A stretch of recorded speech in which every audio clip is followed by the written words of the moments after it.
Hello and welcome to this lecture, which I title Using the Keyword Planner and Forecasting Tool.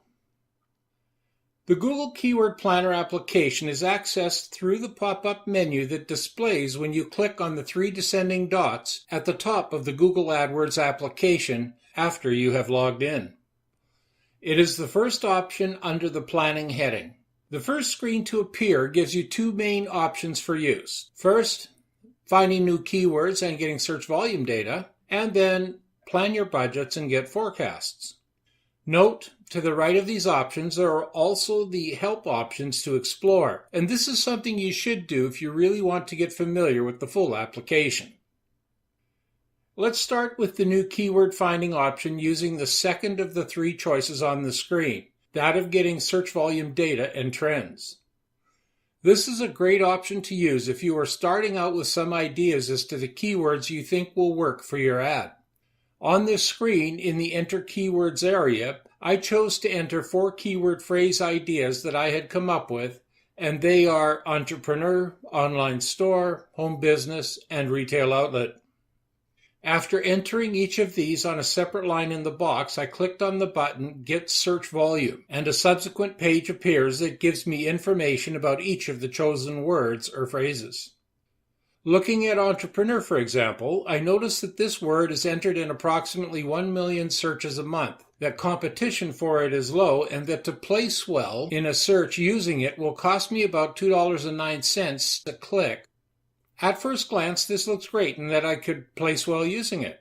But wait a minute. If this is such a great term to use, why isn't the suggested bid price really high or the competition really high? The reason is actually quite simple. This is a very general search term word. People entering this word into a search could be looking for a ton of different things, and what you are trying to sell is probably something very specific. You will get traffic all right, but very few of those people making it to your site will actually be looking to buy what you are selling. So your advertising costs using this term could be huge, with so many potential clicks happening on this term. But your conversion rate, which is the amount of people that actually will come to your site to buy your product, would be extremely low. So you could very easily lose money using this keyword to try to get people to your site. What you really want to achieve is to attract only those people to your site that have a good chance of buying something. If you could earn a $10 profit on each $2.09 click that brings a person to your site, you would do great financially and keep this ad running forever and probably even scale up your budget to bring in even more prospects because of the profits you're making. But if 50 people come to your site to look around and each person that arrives there costs you $2.09 and you are only making one sale in 50, now you're losing in the range of $90 for every 50 people that come to your site, and that's not good business at all. This, in the simplest terms, is how it all works. You want to create ads that cost you little and convert well so that you can make a profit. Professionals that do this for a living are constantly using Google AdWords and the Keyword Planner to test ads and phrases under different scenarios of ad text, ad images, keyword phrases, audiences, geographies, languages, ad running times, genders, age groups, and more to find the best of all possible solutions. Putting these together collectively and profitably is indeed an art form that takes time to learn and master. So now let's move on into this lecture on actually using the tool. Let's say that you want a little more help from Google itself in figuring out what keywords and phrases you want to use for your ad. Going back to that first screen, you can select the Search for New Keywords using a phrase, website, or category option. As you look at this screen, you will see that a pop-up window has appeared, and I have entered the product or service that I'm trying to sell, the related product category, and the web page that my ad will actually be sending people to. Pushing the button Get Ideas now brings me to a screen, and often several screens, of many potentially relevant keywords and keyword phrases in relation to my website landing page that I could potentially select as keywords and phrases that I want to bid on as I place my ad. My job now is to work through these potentials to find the ones that best target what I'm trying to sell. I want to have the right levels of competition for it, so I have a good chance of ranking on page 1 of a Google search by a user, and that the ads and the keywords chosen are not costing me a fortune to get the searcher to my website. As I go through this list, I'm cognizant of the fact that depending on the type of ad that I will ultimately be creating, and I have, by the way, another lecture on ad types, there may be some keywords that could potentially be used to find me and get people to my site, but I know that the possibility of them buying from me once they get there is very remote. So I really don't want to have these people finding me and clicking on my ads. So to prevent this, I start to look down this list and I try to find those words that are on this list that I don't want searchers to search using, because I really want to keep those people away from my site. A real simple example of this could be that I have a store selling running shoes, and I'm having a sale on men's runners only. I would enter women as a negative keyword for this ad to save myself some advertising costs. Okay, next we look to the far side of the screen, and you're going to see a column that says Add to Plan, and you will see a blue square in this column next to one of the keywords that I've decided to select for use with this particular ad or ad series. As I go through all the keywords and phrases that Google has helped me to uncover, I click this column at the far right to add them to my plan. When I'm done selecting all the keywords that I want, I then click on the Review Plan menu option at the top of the screen so that I can do my ad cost forecasting and tweaking to get my strategies built the way I want them prior to running my ad. This first next screen appears after I have pressed this button, and I am looking at a graph forecast for costs running my ad. Right now the screen is telling me that my strategy looks like it will yield between 0 and 212 clicks for every 5.28 thousand impressions, and that the ad as it sits today will cost me from 0 to an estimated maximum of $198 if all 212 clicks were achieved. Now remember, this ad cost is based on suggested bid price. It does not take into account how the entire second bid auction process works, how quality scores work, and how rankings and ad extensions will impact the actual final advertising costs. All these components to what you finally pay will have the possibility of cost reductions for you if you are doing a solid job of building and creating your ads. Okay, finally, now once you've saved your plan, you can press the Review Plan button in blue on the right side of the screen, and you're taken to the final screen in the keyword forecasting process. Here you'll see an empty chart that displays keywords on the left and targeting options above. Once you fill in all your targeting criteria, the screen will fill up with your ad forecast budget for ad placement. The chart you're looking at now shows you the daily forecasts or projections for the ad you're going to be running within the ad group Learn Affiliate Marketing. In this example, I have placed a maximum bid amount of 50 cents. I am showing this ad in Canada only, and only to those that speak English, and I'm using some negative keywords.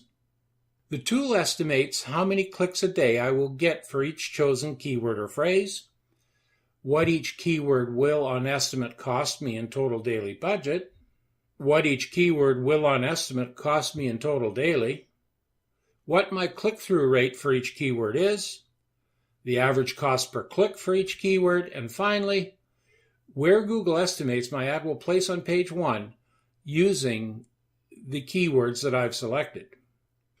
Once the initial forecast is generated, you can change any parameters you like to change resulting costs and ad placement positions.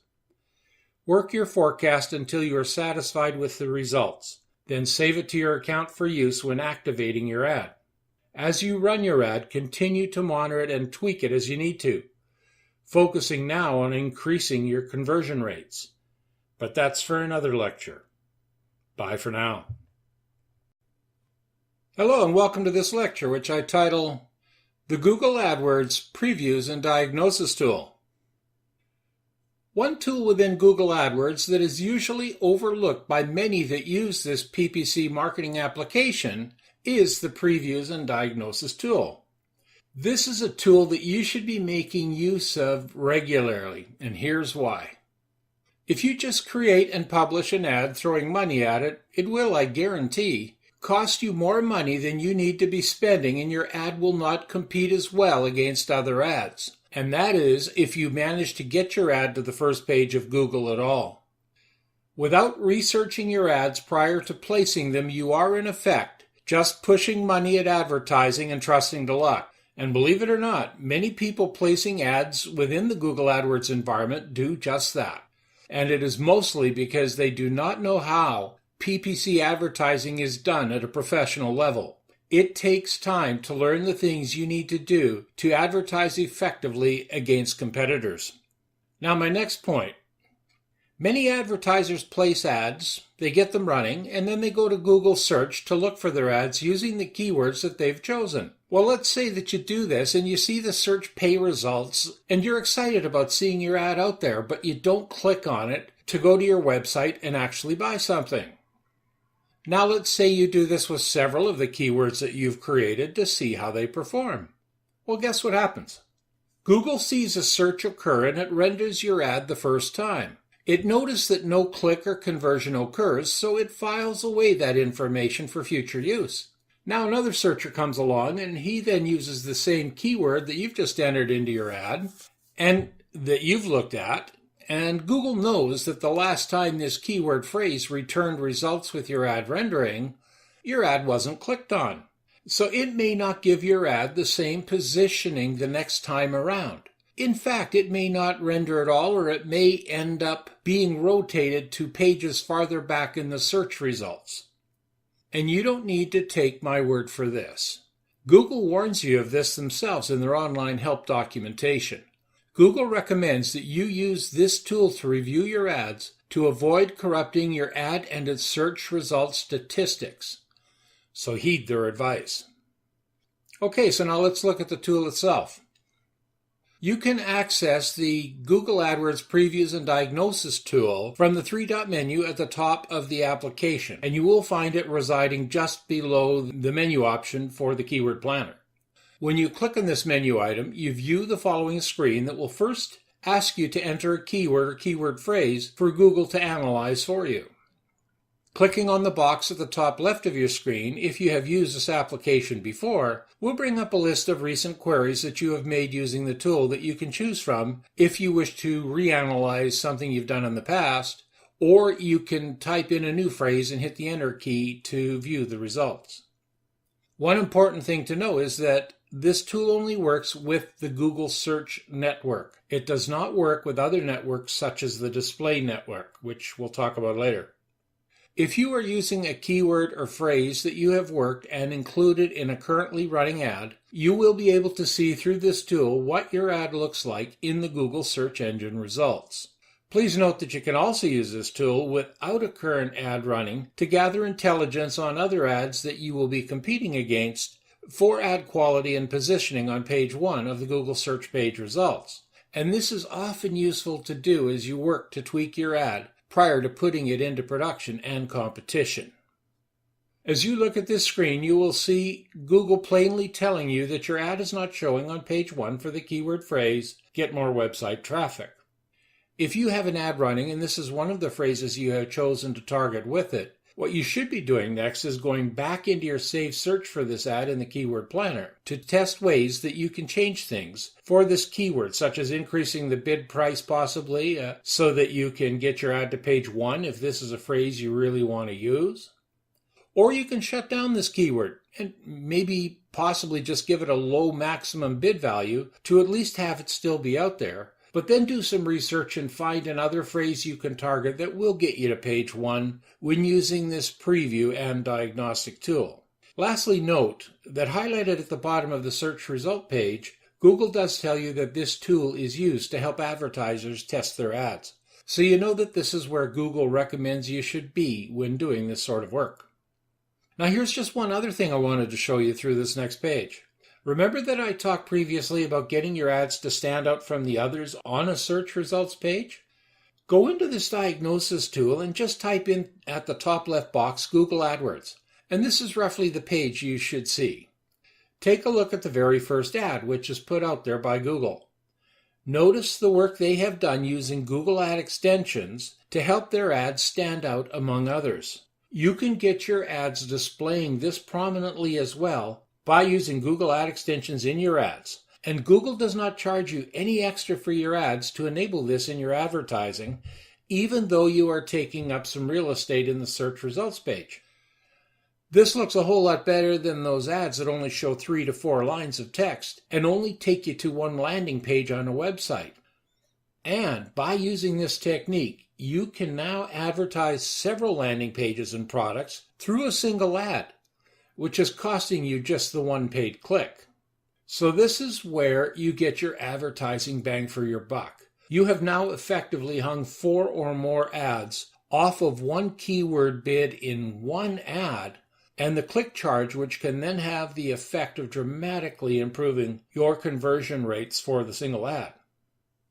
In summary, all the tweaking work on your ads that you need to do to get your advertisements to prominent positions on page 1 and standing out from other ads on that page can be managed from within the 2 planning tools, the Keyword Planner and the Preview and Diagnosis tool. Of course, you do have to learn how to use them, and this takes work. Get good at using these 2 tools and you will see better conversions and lower advertising costs coming your way. And don't forget to be using Google Ad extensions as you place ads within the Google search engine network so that you can make your ads stand out even further from the competition. That's all for this lecture. Bye for now. Hello and welcome to this lecture, which I title Using the Keyword Planner and the Google Previews tool to Research Business Niches. This lecture summarizes business niche research as it relates to using Google AdWords tools. This is worth doing as ultimately it is here that you will be advertising the business that you choose to operate. There are 2 primary benefits that you obtain from doing this type of research. First, this is a great place to do competitive analysis. When you have defined your business niche, or are getting close to completing this work, you can use the Previews tool to see how you will fare competitively against other entities in the same niche, as keyword phrases that you want to use are entered by organic content searchers on the Google search engine. You will be able to view how their ads on page 1 look, who they are, and if they are making use of Google Ad extensions at all, which would give you a competitive advantage if they are not.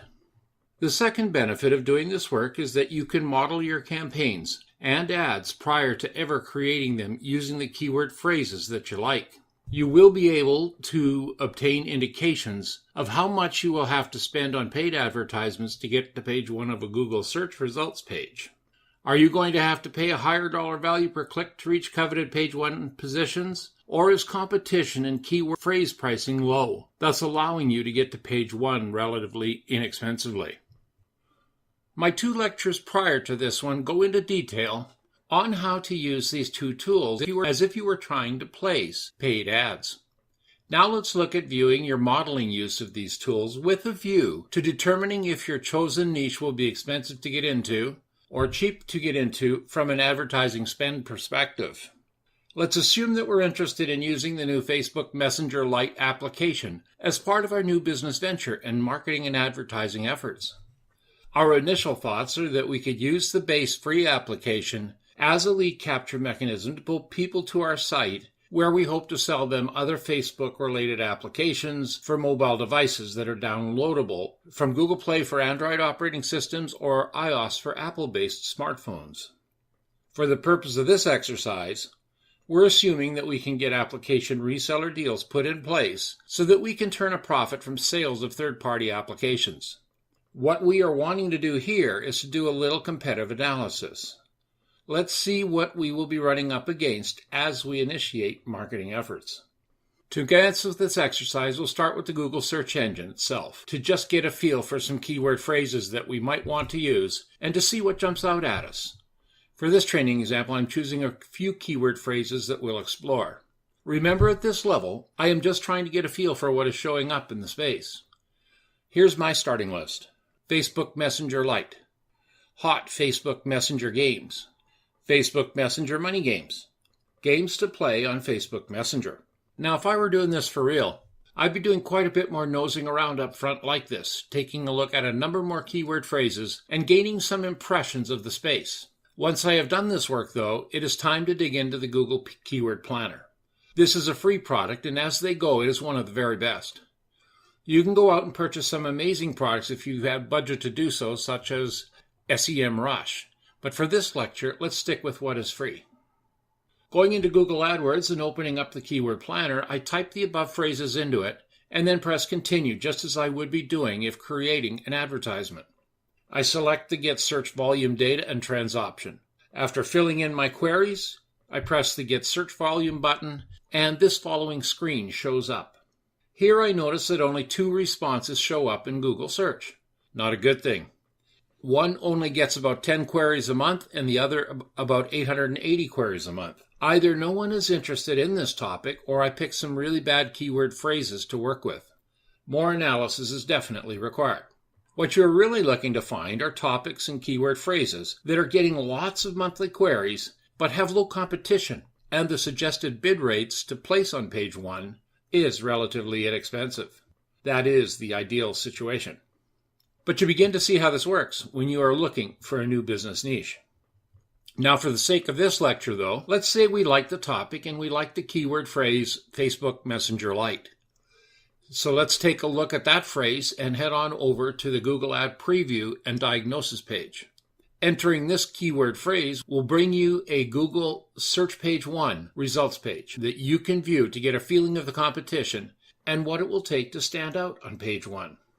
As I do this, I am encouraged. Why? Well, several reasons. Remember that paid ads are placed near the top and near the bottom of the page with organic results showing up in the middle of the page. As I scroll up and down the page, I notice that there are no paid ads at the top of the page and only one paid ad appearing at the bottom of the page. This makes it very easy to get to page 1 with a page and using this targeted keyword phrase. Competition is very low, and monthly search volumes, for the sake of the lecture, of course, are acceptable. Naturally, I'll be running this experiment with other relevant keyword phrases as well. Virtually all of the organic searches relate to the application vendor's basic product.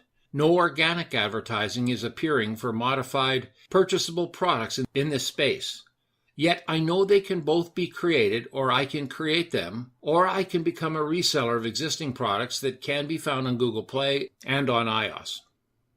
All I need to do is create a few web pages on the topic, SEO these pages for relevant keywords, and I'm getting my free advertising visible on a Google search results page. This is an ideal situation for minimizing advertising costs. The only paid ad appearing at the bottom of the search results page does not use Google Ad extensions, so any paid ads that I build will easily stand out on the search results page from all of the others. All I am doing across this entire page is competing against 3 to 5 line organic text ads. Now, if the search volumes were good monthly, this keyword phrase would be a definite keeper. So this is how you should be thinking when you are using these tools to help you find a business niche. You don't just go with your gut and head out there and start creating. By doing the research and thinking things through, you can target for yourself some really good business niches to build revenue positive results around. Just remember to do the research. The more you learn, the more you can target your business efforts, and the more successful you can become. That's all for this lecture. Bye for now. Hello, and welcome to What are the Steps to Building a Website and Going Live? The focus of this is to assist those just starting out in building a home-based business that requires an online presence such as a website or blog. Once you know the business niche you wish to pursue, the first thing you will need to do is to think about, research, and come up with the name of your website, which is called your domain name. This is the name you would type into a web browser to bring you and others to your website. There are a number of services available on the internet that you can use to research domain names and purchase them, and they're easy to find. A tip in this regard, at the same time that you are researching your domain name, also be researching who you want to use to host your website. You will usually find that your potential web hosting partner will offer you a hosting deal that will include the registration of your domain as part of the package. This saves you a few bucks and also puts it all in one place with one vendor who can simplify your life a bit over the years as you try to maintain your site and extend terms of service. One final step before selecting your web hosting partner, have in mind the template you want to use as the baseline for your site, and then determine whether or not you want to run your site on a Linux/Unix operating system or on a Microsoft Server operating system. Some templates are best run on Linux platforms and some work best on Microsoft platforms. It usually depends on whether or not your web pages are built using PHP, which is the Linux-Unix world, as opposed to HTML, which is Microsoft preferred. Some vendors do not provide both Linux and Microsoft Server platforms, so be sure to know what you need prior to committing to a vendor and a platform. If you're new at this, as you narrow down the templates you think you want to use for your site, call your intended web hosting partner and consult with one of their technicians prior to making your decision. They will be able to give you some guidance in this area to help you make the best decision for your circumstance. Ultimately, the template or theme that you purchase will be downloaded to your computer in a zip file. If you are going with a custom template approach, non-WordPress for example, you will need to create a folder on your computer to put this file into, and then you'll need to extract the files so you'll have a place to work on your web pages prior to uploading them to your live website.